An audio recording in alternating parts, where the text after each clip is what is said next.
Di pesantren modern Al-Manar, salah satu syarat menjadi alumni dan mendapatkan ijazah pesantren adalah santri harus menuntaskan pendidikan selama 6 tahun di pesantren, dan salah satunya mengikuti ujian tahap akhir pada semester ganjil dan semester genap.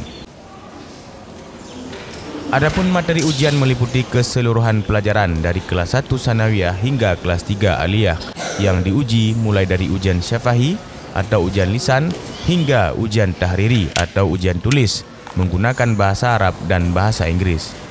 Hari ini Kamis 3 Maret 2022 sebanyak 57 santriwan dan santriwati kelas akhir pesantren modern Al-Manar mengikuti ujian tahriri atau ujian tulis tahap akhir semester genap yang bertempat di gedung aula pesantren.